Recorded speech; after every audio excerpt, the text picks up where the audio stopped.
while that's all happening, we gotta talk about tournaments. This we Oh, oh boy. let's get this out of the way. I know there's one thing we wanna talk about that we'll talk in detail. More importantly, the announcement today, the NA League from Nintendo. I think the safe to say the least, I think we were caught off guard in a very good way, to say the least. I Yeah. think I think we're back. Yeah, it kind of came out of left field. I don't think it's anything any of us were expecting, especially with all the other Splatoon news that came out. And of course, this is separate from anything in the grassroots scene, and we know that it's completely independent. But it's it's refreshing seeing that we have this Hmm. major update, major patch, and then there's something on the horizon too, which is super cool to see. And Mhm. again, it just sparked that conversation on Blue Sky, and I'm sure on Twitter as well. I don't use Twitter anymore, but um, basically, I don't. Nobody's disappointed about it, No. obviously. No. So, No, no, not at all. everyone is like, "This is really cool." The only people I could say are disappointed are maybe people running part of the Splat World Series that we'll talk about if it could potentially impact what they're doing. But this is just so cool to see from Nintendo, and I'm Mhm. so excited. I like to think that that Splat World Series is kind of like lit a fire into them. They're like, all right, wait, hold on. Now we that Splat I World Cup, we just kind of lit a fire in them. It's like, all right, we need to do something about it. Let's blow this out. I'm as much as I want to believe that, I'm sure that's also coincidentally timed with all the third kits and all the big content drops that were happening Yeah. throughout this week too. So but we got to talk about the big thing here: the Splat World Series. And Falco, I think you're gonna have to do some fact checking for me in terms of Mhm. qualifiers. Super Jump 5 coming up in a couple of weeks. We're gonna see. I believe we're gonna pull in the top four teams Yes. from that. So we can kind of backtrack a little bit too, because the actual Splat World Series tournament will just be a 1 day event that will consist of 16 teams, 8 from the Western scene. And by Western, we just mean anybody outside of Japan, and then 8 from inside Japan, primarily through qualifiers like Area Cup and potentially King's Cup. But that's, not really our domain. The area cup folks are kind of taking control of that. But yeah, the 8 teams from the Western scene, 4 of them can qualify through Super Jump. So it's the top 4. And then there will be 2 separate qualifiers just called Splat World Series Qualifier number 1, Splat World Series Qualifier number 2. And the top 2 from each of those qualifiers will make it. And that will make up the 8 teams from the Western team. So it's going to be really, it's awesome because again, we're building up for this giant tournament that's going to all come down to a double elimination 16 team tournament that will happen sometime. We don't know when exactly, but it's just a really cool collaboration. And I think more than anything, it's amazing seeing that we as a community have this connection with Japan, which we haven't really seen much before, other than maybe a few top level players playing in tournaments like Area Cup, or some teams from Japan playing in some of the majors that the Western scene hosts. But this is the first true collaboration Mhm. in the recent times that we've seen, and it is really cool. It's finally happening. The format I think you mentioned was the 16 team double elimination from minute one, so you just play your first bracket match, and then if and then I think if you lose, because I can't remember if it's group stage to a similar double elim, but I mean this is a much needed tournament for those who, especially for those at the top level, because what if you I want to think about this as well from the amount of tournaments we have in top level side. I guess Ludi, if you consider that the league with Division X for teams that are in Division X, that's like one of them. You have the Sendo Q season finales that take place almost what feels like every 3 months. If I get my timing correct on that. And now there's another option for teams at top level, such as your Moonlights, your FT Wins, your Candons, your Snails, Metro, Milky Ways.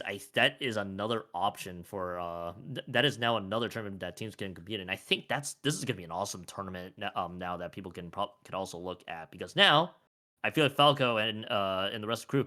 I feel like I think now the story starts to shift to how does the West fare against those in the Eastern side, or the or in Japan. I feel like that's the fun story that we're gonna watch. Real quick, there's like breaking news. I don't know if it's breaking, but Oh, uh What? this I don't know if there was an announcement, but Sendo Q season 8 starts June 14th. hey. Okay, means- send a queue. Which Breaking means news here. Which means Hot off the press. which means this is now ranked. Let me show my screen. For this. Wait, you're telling me that the qualifier one is also oh my goodness. So that is literally Oh, going to be right. hot off the presses. So if I understand, so other than so, well, I guess we could talk about Senoku in a bit, but Splat World Series, the Splat World Series itself, I feel like this is a great. I feel like overall this tournament is going to be so much fun to watch between the top teams in the West and the teams in Japan. As well, I feel like that's gonna be so much fun for all of us spectators and those who might commentate SWS. They get to watch. Yeah, a lot of, I mean, this is primarily a lot of IPL stuff happening too. I mean, I know IPL, they put on the production for Senokyu, but they're doing SAC this weekend. They're doing the Splat World Series that's going to be coming up. They're doing Super Jump. Like, there's just so many events that they have cooking, and clearly they know what they're doing, or else I don't think they would put themselves in this position. Like, they have the labor, they have the people to do it too. It's really cool to see. So they're definitely dominating the scene in that way. One thing I will mention though about having as somebody who has run, or not really run a tournament, but has kind of overseen a tournament that involves qualifiers, it is hard to get I would say it was hard. I thought it would be hard to get 8 teams to say, hey, can you all be available on this date because you won this event? So they're essentially doubling that effort now, but a lot of these qualifiers, it's known you're going to potentially be participating in a future event later. So I just hope for their sake and the players' sake that everybody can compete. But I just want to reiterate that it is a big task as far as a TO to plan and organize these events, because there's so many things that you're just relying and hoping on for other people, but there are just so many cool tournaments coming up. I feel like it's Go a great day to be both a spectator and a fan. I'll be honest. Like, I don't think there's been this much hype for tournaments from really every side of the competitive Splatoon scene in a while. I mean, we're eating, guys. We're eating good. This is feeding families. Yeah, I think this really is like with everything, not just the Student World Series, the World Series, but as well as like Super Jump coming back, and now Nintendo Versus bringing their whole thing like announced just today too. It's really like rounding out like a lot of the higher echelon of like where teams are gonna want to try and strive for, because really after low ink, players get low ink banned, things kind of gets muddied up there if it's not Ludi season as to like what the next target and goal is, because there's like weeklies and like monthly tournaments that get ran occasionally, but there isn't really like that one like big title, big tournament that people really want to gun for, and now there's all these tournaments that are popping out like relatively around the same time, and I think that's like that's the spark that really needs to get reignited for a lot of people to actually like start wanting to drive to get to those higher levels again. I think to everybody's point here, I mean SWS is just another big option for any team trying to make their way, not even around that middle to even better. Like you're talking about also the teams like I know I already mentioned like some of the top teams like from before, but also you got your free flow and free flow / goes and other people around that tier, Octopi for crying out loud too. Like they now got some great options for tournaments, and especially the Splat World Series is gonna be a fantastic one to see. Now I know that, so a lot of the qualifiers for the Western teams would be what Super Jump and the 2 SWSs, and of course we don't. I think Falco, correct me if I'm wrong, that we don't quite know how the qualifiers are going to work for the Asian for the teams like in Japan or those surrounding Area Cup. Yeah, I think most will be through Area Cup, which again, I don't know if it's a monthly or not, but there might be some other tournaments that teams will act as qualifiers. So it's I mean, it's just really cool. I wish that those tournaments were more NA friendly watching times. I know we're very privileged being in North America with competitive Splatoon, but yeah, it's I don't know. I'm just, that's why I'm always gonna be on the lookout and seeing who qualifies and which teams. And really, I think what it comes down to is what are the kits that players are running from players from Japan versus North American or Western Hmm. players. And that will be really interesting to see because that will give us all new opportunities and perspectives on how people play the game.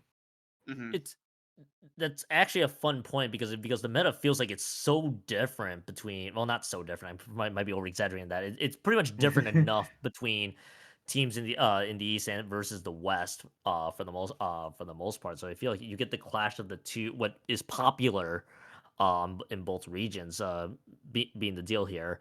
I've been made aware that Area Cup appears to be a bi-weekly so far. So I believe it runs every other week. So we'll probably get it. What if there is a broadcast for Area Cup, we could get an idea on on how that all plays out. Hmm. Yeah, and to go back to Falco 2 is just like the whole like different regions fighting against each other, seeing new things, and that's something I've always enjoyed about like world world tournaments or just like World Cups or just that general idea of like a global event from players from regions around the world coming to keep competing against each other. Because from for me myself personally, my experience in just high level play is not necessarily specialized in Splatoon, but I watch like a lot of different competitive games and high level tournaments from like just across like the gaming industry and whatnot, like from League, Valorant, fighting games as a whole, as well as Pokemon. Like I just have a relatively well-rounded knowledge of how things go, and for the most part, that's always been a consistent trait about a lot of these games that get played is that each region always have their own different meta that's different from each other region, and that's always the interesting thing to me that I want to watch and see exactly what is different between these regions, even though we are playing the same exact game. That's a good point. And all of the area cups, like as Keon mentioned, they are bi-weekly and you can view them on YouTube. I Mhm. don't know if they stream on Twitch, but they do stream on YouTube. But you can find more Mhm. information at areacup.com.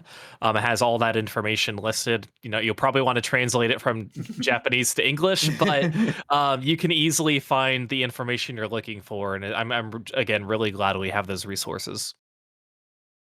And I feel like that's the best thing. Hey, there's a Japanese website for those who are trying to get a feel, especially with the rankings that are there as well. Which, sure, knowing me being able to read hiragana, this is actually going to be good for me to be able to put some of that in translation. So that's so I feel like this collab is gonna be awesome. I think it means a Mhm. lot for those, especially at mid level to Mhm. top level. We want to get that out of the way. Another option on top.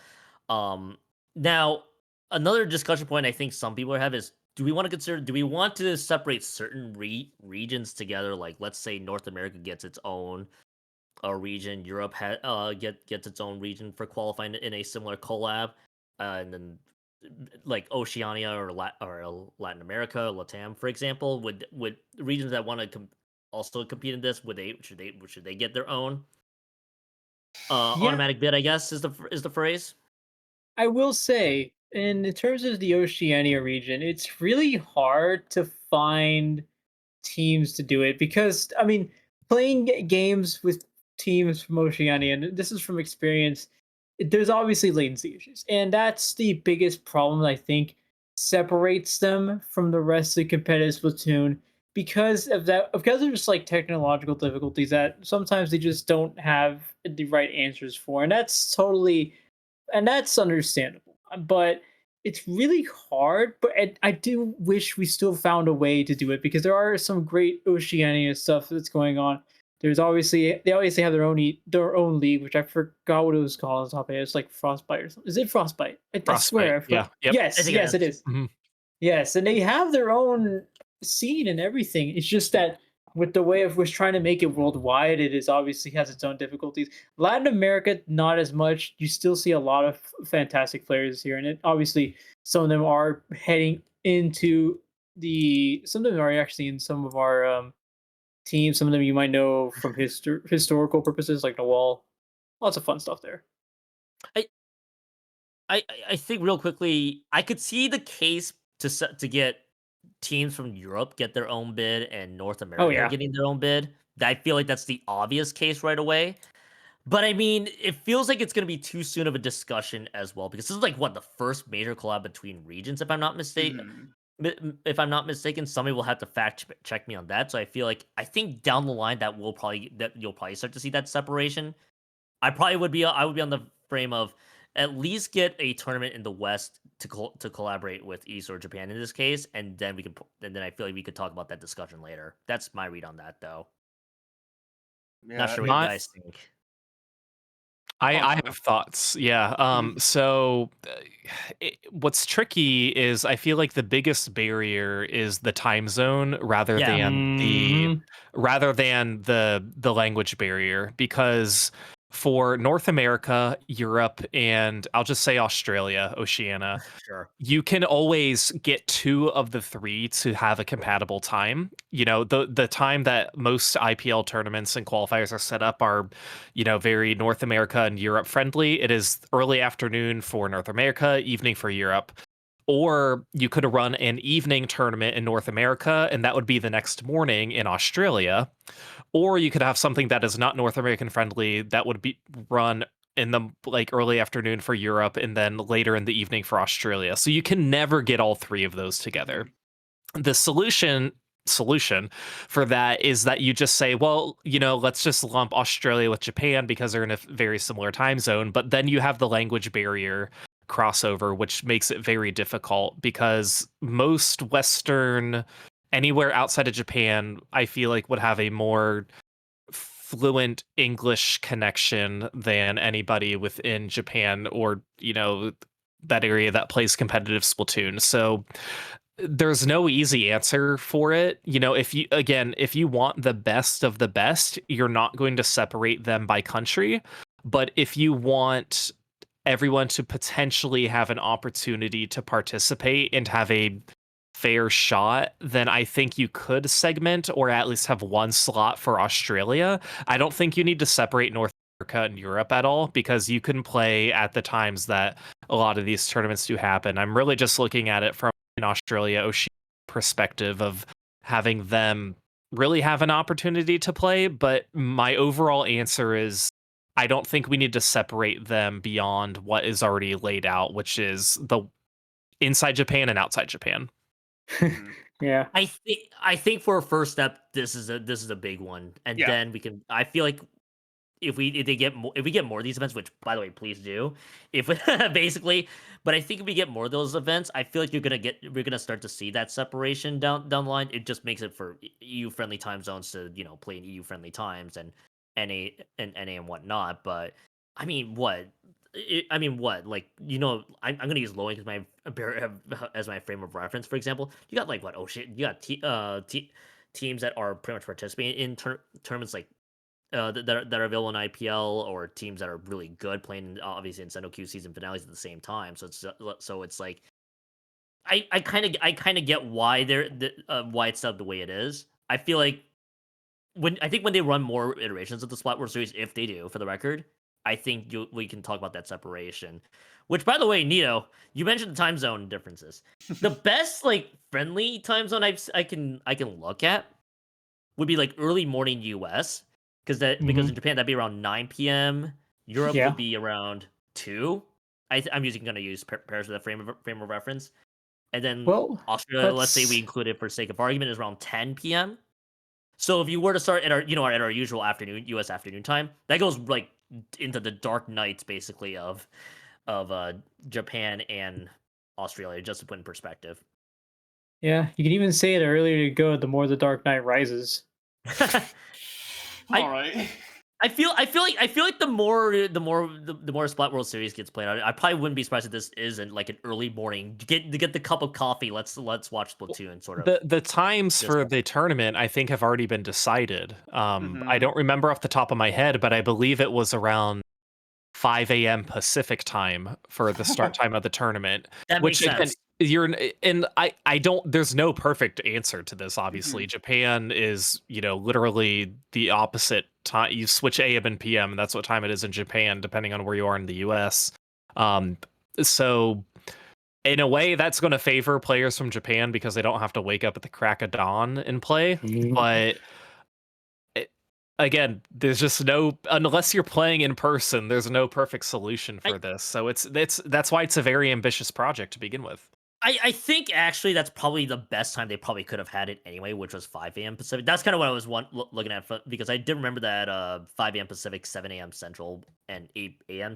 Eastern. That's probably honestly the best time you're gonna be able to host it anyway. And I'm sure most of us, and I'm sure some of us should practice waking up early anyway. For in general, that's my personal recommendation. But I I think should. that's probably the best. That's honestly probably the best too. And obviously, if you factor in Europe, that's like afternoon time anyway. So that's probably like your best chance to Yeah. get everybody available. Well, begin and with. if you know ahead of time, it's like if you have an early Yeah, flight, you know. But obviously the difference is if you have a flight, you can just kind of like glaze your eyes and you're fine, rather than focus and play competitive Splatoon. But it's, if you know ahead of time, if you have enough notice, which I'm sure you will if you win a qualifier, just know the night before, go to bed early, you know. And it is what it is. So I guess we shouldn't get too caught up in the time of the start event, but just yeah, know that on paper it probably favors players from Europe and Japan opposed to the US, the Mm. North America. But again, we're spoiled to begin with, anyways. So I won't. exactly. I'm counting my blessings. The only literally only other solution to this, which is something I don't think we'll ever get to within like the next year or two, is make this an in-person event. But that's like such a huge undertaking on every single end that like I don't think that's like a reasonable alternative. But it, strictly speaking, that is the only other alternative to try and make something like this work. But because of so many the logistics of getting that, even though I have seen it done for other games for Splatoon, I don't think that's something we're at the capacity to do. So I think we're gonna have to be stuck with these growing pains of like having to try and wake up early in the morning for some and have late night sessions for others to have these huge events and and have it work out. I I feel like this shouldn't take away from the fact that this still should be a very exciting Mhm. tournament to watch Yeah. in general too. And I know we could talk about all the start times and whatnot, but I feel like it gives another top level more teams the option to play. Which I know literally breaking news from earlier where Sendo Q season 8 was announced. I mean, not to go off here. A lot of options now for Mhm. for teams around that mid to top level basically are being able to compete there too. When you now got Splat World Series, you got Super Jump, which is now what 3 times for the rest of the year. And if Mhm. I am not mistaken, yeah, Sendo Q season 6, 8 finale. I knew I'm gonna get my numbers wrong. And also the qualifiers being ranked, which if I'm not mistaken will count towards your Sendo Q points for the season finale. If you're a really good Splatoon player, and you're not part of the team, or you are part of the team, this is like this is almost like the time to like, okay, now we got options to for the turns that we want to participate in. I'd imagine. I know there's so many people right now, competitive players right now, that are happy this is happening during summer break. Just imagine trying to juggle it all of this Right? in the middle of finals or midterms. Oh. Ru- right? Yeah. But because I mean it's gonna be so much fun to watch all these Mhm. watch all the top level guys go at it. And I mean, hey, there's absolutely nothing wrong with it. Obviously, I think obviously, if I'm not mistaken, Super Jump 5 in a couple weeks, we'll probably get to see more teams funnel in. I know at some point we'll have a future discussion here in broadcasting esports every play. Oh yeah, who are the likely teams to qualify for SWS from Super Jump 5? But I think we got 2 weeks to go before we get to that Yeah, point. it's probably worth seeing who actually signs up What before we can take a look. Jelly Squids and the other team. I can't see what's right next to Jelly Squids, but they're the only blanks? teams. Blanks. Okay, the only teams that actually have teams that are signed up right now. I'm assuming if Noctis has signed up for EYG Black Lotus, they're gonna thrive. They're a DivX team, always competitive and Ludi. They I think got second last season of Ludi and unfortunately barely missed the playoffs this season. So they're going to be a strong team. And Vanguard, always a team who performs super well as well. And I'm kind of glad that there is a bit of an advance notice anyway for Super Jump 5 because now teams can just start determine if they can make this one. Worst case, they can just go to WS. And apparently, we also learned that one of the teams that supposedly is going to be competing is Moonlight, which I feel like that shouldn't be much of a surprise for those who are familiar. Here, Moonlight, by the way, fresh off of that MomoCon tournament win. Months and months ago, or months and months ago. Oh, It yeah. was literally just last month, Keon. And also and also didn't quite make it to top cut, but so did fine in the Sendo Q season finale. So they most likely should be would participate in Super Jump 5. There it is. There's the post from IPL, as well with Coach Char, of course. Noted. So I feel like in a couple weeks, Falco and others, we'll probably get a better picture for the teams that could be set to that we should be expected to see in Super Jump. Well, in typical Splatoon fashion, teams won't sign up until 30 minutes before the tournament absolutely. starts. So we won't really know even 24 hours until the tournament starts. But it's going to be a lot of fun that you guys can all watch. Of course, all that will be broadcasted on IPL, and it's you know, I always like when Super Jump comes around, and the fact that we know that when the next 3 are is pretty crazy. Of course, the first one is the one we're focusing on for the Splat World Series, but yeah, there's a lot to look forward to. It's just it's a very exciting time right now, and the craziest thing about it is like all of these events like unfolded within like the past week, past 2 weeks. Like before then, we were just content with writing like the rest of this game out to see exactly like, oh, count out the days to Splatoon 4, or oh, count out the days to the hopium of another content update. But in just a matter of 2 weeks, everything got changed. It's funny how a couple big announcements and a big patch that threw all the third kid. There will be no third kids. There will be no third kids in Blue Sky thrown into And a red. then ask and ye will probably receive.